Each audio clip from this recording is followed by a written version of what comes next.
Now, Russia's war in Ukraine, the U.S. State Department announced today more military assistance for Kyiv, a package worth $725 million. Tonight, we take you to the front lines where Ukrainian troops must act quickly to try to stop a Russian drone attack. Here's Nick Payton-Walsh. They have a 3-second window. Rushing out with a US-supplied Stinger and an aging anti-aircraft gun. Watch back. To shoot down Russian attack drones in the fleeting moment they fly overhead in range. 3 kilometers from them. They could hit that and prepare to. But the radar is wrong, and they pause to hear it.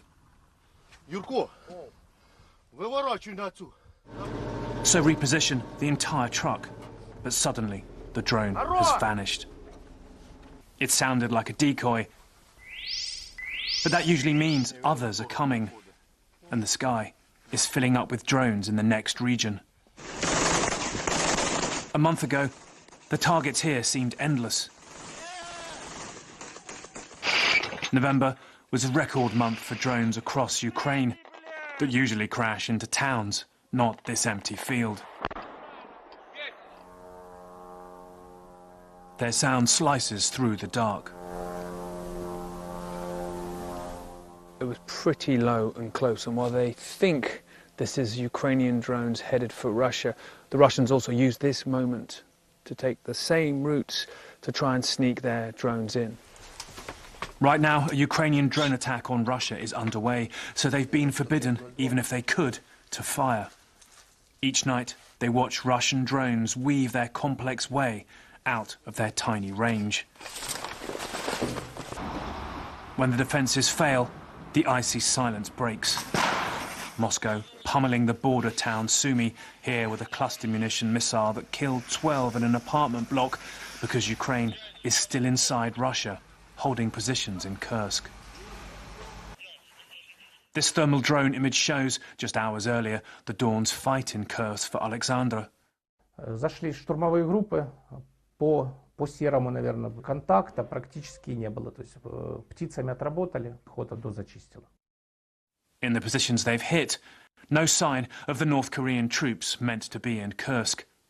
Instead, Chechens, even African mercenaries, but above all, endless waves of Russians. Такое впечатление, что у них по людям безлимит. Следующие русские не знают, что произошло с предыдущими русскими. Вот идут туда в неизвестность. His Humvee is a mess. He hasn't slept for 3 days, and shelling has damaged his hearing. But he knows what he'd say to President-elect Donald Trump. When Ukraine gave up its nuclear weapons in the 90s, we were promised protection.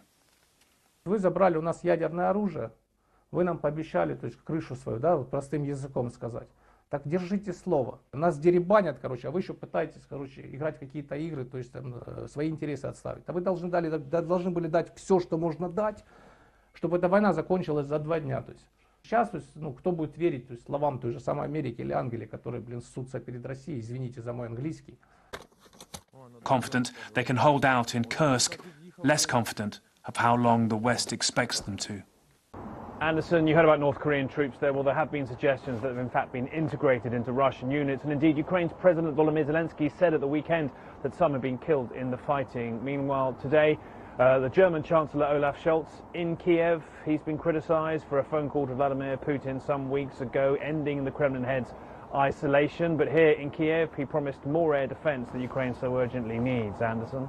Ben Walsh, thanks very much. That's it for us. The news continues. The Source with Caitlin Collins starts now.